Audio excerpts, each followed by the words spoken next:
So okay mga paps, musta pala? Ngayong araw pala, samahan nyo ako magpalit ng tie rod end. Yan, itong Toyota Fortuner. Okay? So simulan na natin to mga paps. So okay mga paps, ito yung papalit ko ng tie rod end yan. 555. Papalitan ko na yan. So papalitan ko to mga paps kasi ito second hand namin to nabili. Hindi ko alam kung kailan to pinalitan, wala akong idea. So ang gusto ko kasi mangyari, ma-refresh yung suspension nito. Ngayon, ano ba yung iba pang dahilan kung bakit kayo kailangan magpalit nitong tie rod end? So halimbawa mga paps, ganito. Meron kayong kalampag na naririnig, i-check nyo to mga paps. I-check nyo yan, kalampag. Tapos doon kapag yung yung steering wheel nyo, yung parang naglo-loose.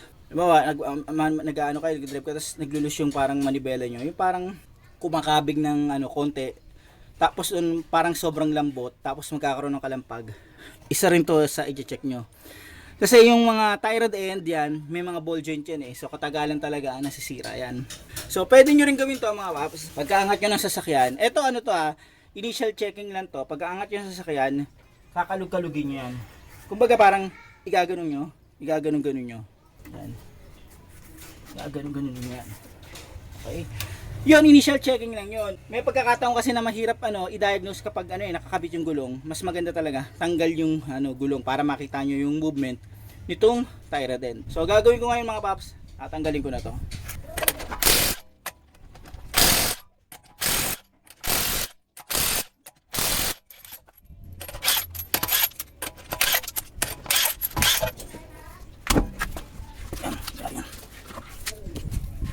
So okay mga paps, ito yung tie rod end ko, yung outer tie rod end yan. Tapos ito yung inner tie rod end, yung pinaka rack end niya. Okay, so mas maganda talaga, magpapalit kayo nito, dapat kasama yung rack end. So since budget meal ako, inunti-unti ko kasi, unahin ko muna yung yung tie rod. So, sa mga discarding gagawin nyo kapag i-check nyo to, mas maganda yung ganitong checking eh. Tanggal talaga. So tingnan nyo to, yan, andyan yung ball joint niyan eh. So gaganyan nyo yan. Yan. Yan. Hindi pa ganoon hindi pa ganoon, hindi pa ganoon. Hindi pa ganoon. Taas baba, itaas baba niyo yan, yan. Yan, ganyan yan. Yan. Yan. Yan. Ito intact pa. Yan. Okay pa to. Pero papalitan ko na to para ma-refresh ko rin. Ito yung nasisira diyan yung boot eh. Yan. Pag nasira yan, nawawala yung grasa, tapos minsan papasukin ng tubig yan. Mas mapapabilis masira yung ball joint diyan. Ito gagawin ko muna rito. Bubugahan ko ng WD-40 rito. Ito. Yung pinaka yung jam nut niya or yung pinaka lock niya rito. Yan ito. So WD-40 lang mga paps. Yan. Ngayon, luluwagan lang natin yan. Okay, luwag lang luwag lang. So gagamit ako dito ng katala. Yan. Tapos ganyan.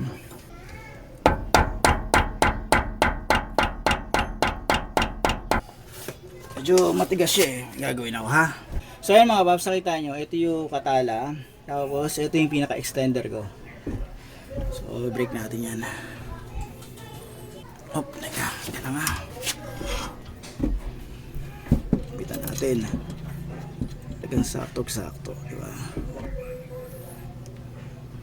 Yan. Ay, so ayan siya. Easy, easy. Basta may mga gamit ka, okay lang. Okay na yan. Yan, maluwag na yan. Diba? Okay. So, ganun lang yan. Pero wag nyong iluluwag ng todo. Ay, binalik ko ulit. Yan, ganyan lang. So, binalik ko yan. Hindi ko nilawagan ng todo kasi mawawala sa alignment yan eh. Okay. So, ngayon, ang gagawin natin ganito. Para hindi mawala sa alignment yan, ang gagawin natin, mamarkahan natin yan. Kung may iba kayong pamarka, okay lang yan. Okay. So susunod ko naman yung castle nut dito. Tanggalin natin yan. Pero bago natin tanggalin yan, syempre WD-40 muna. Baka ng long nose. Tapos tanggalin natin to. Yan. Tanggalin lang natin itong cutter pin yan. Okay. Yan. Tanggalin na natin itong castle nut to. 19mm yan.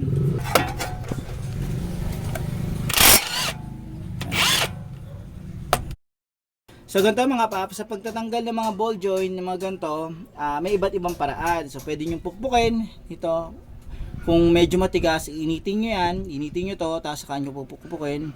Pero ngayon, may binili akong tools. Yan. Kasi yung dati kong ball joint remover, yung ganito, nasira na eh. May kung ano-ano kong ginawa doon, minodify ko, nasira na talaga. So bumili ako ng tools ngayon. Ito, mga pantanggal ng ball joint. Bumili kayo nito, yan. Yung tatanggal kayo ng mga ball joint. So ito, yung gagamitin ko ngayon. So ganito yan. Ito yung ball joint remover ko ngayon. Lalagay ko yun dyan. Ito, dapat dito yan. Ganyan. Tapos, itong isang to. Dito dapat yan. Okay, so ganyan yung setup niyan. So yan siya. So ito siya, ganyan yung magiging setup niyan. Para may idea kayo. So ganyan siya. So mangyari dyan mga paps, ganito. Ito 17mm yan, lalagay nyo yun dyan, tapos pipihitin nyo lang yan clockwise para itinutulak nito yung pinaka niya, yung pinaka thread niya, yung pinaka niya, yung dulo ng ball joint niya pababa. So ganyan siya. Yan. Pwede yung gumamit ng impact wrench kung gusto nyo. Gamit na lang ako para mapabilis.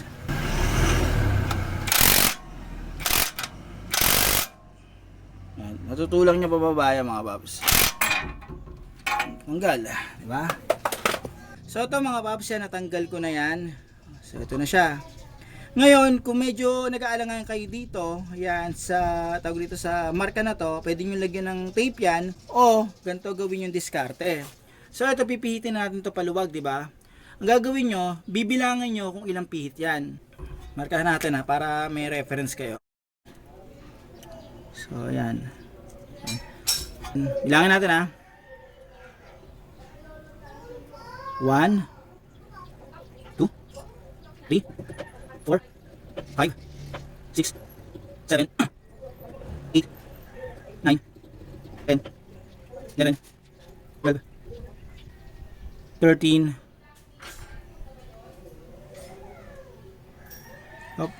So around 13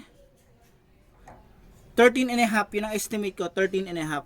So kung walang tape, wala kayong marking, hindi nyo mabilang, gamit kayo nito, ting-ting. So ting-ting, yan, cut nyo. Ito ya. So ito yung magiging pangmarka nyo. Yan, ito. Okay, tago nyo na lang yan, tago nyo rito. So ito yung outer tie rod end, yan. So ito, all goods pa to, wala pa tong kalog, yan, medyo matigas pa nga pero wala pa talagang kalog, wala pa ring sira yung boot. So ito kasi papalitan ko para ma-refresh yung yung suspension parts ko. So yun yung goal ko rito eh. So ito yung ipapalit ko, 555. So ito siya.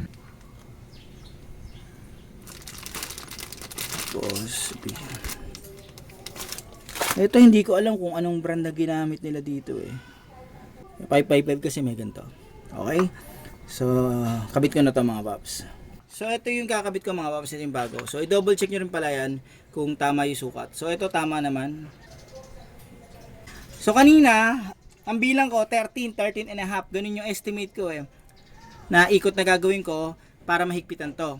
Okay? So, bilangin natin siya. Yan. Dito ako mag-mark. Sabihin na to. Okay. So, lumawa. 1, 2, 3, 4, 5, 6, 7, 8, 9, 10, 11, 11. So ito 11 lang. So ganito mga paps yan. 'Di ba dito 13 ang bilang ko? 13 to, 'di ba? Ngayon dito 11 lang. Alam niyo kung bakit? Tignan niyo to. So napapansin nyo dito may thread pa rin siya dito sa bandang bukana. Dito wala na siyang thread. So yung bilang ko mas marami dito kumpara dito. So buti na lang meron tayong guide. So ang guide natin ayan, saka ito yung ting-ting. Okay, so ayos lang natin ito ng konti. So ito, babaon ko na to dito.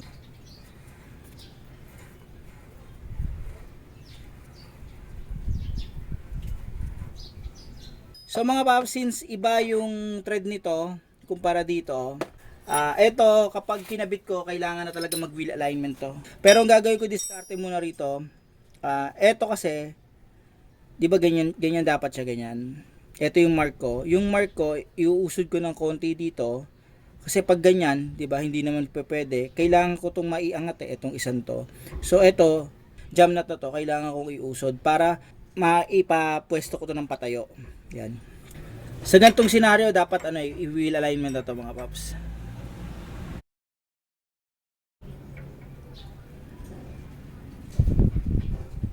Yan. Ganyan yung nangyayari yun. So ikakabit ko na to mga paps. Yan.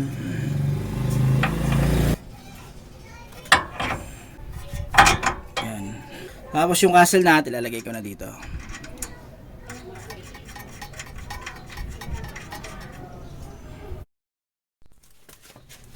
So, igpitan na natin yan. Mamaya itutorque ko to. Kaubo na.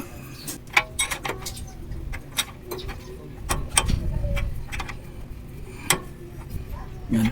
So, okay mga paps. Ngayon, itutorque ko na to. Yung torque specs nito ay 40 Newton meters. Yan. Yan.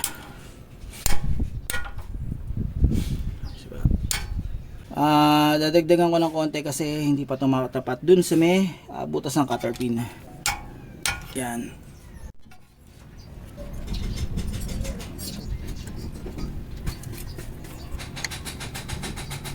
Ayusin ko na lang yan mga paps.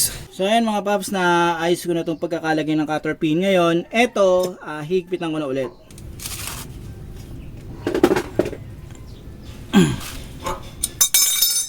So ayan, nahigpitan ko na to. Ngayon, pwede ko na ibalik yung gulong. So ayan, nakabit ko na yung gulong. Okay na yan. Na-check ko na rin yung jam nut, yung lock nut. Nahigpitan ko na rin. Yung castle nut, na-torque ko na rin yon. All goods na yan. So paano mga paps, hanggang dito lang yung video ko. Sana kahit paano itong video na to, nakatulong to in case na magpapalit kayo ng tie rod end para dito sa Toyota Fortuner. Paano mga paps, maraming salamat sa inyo.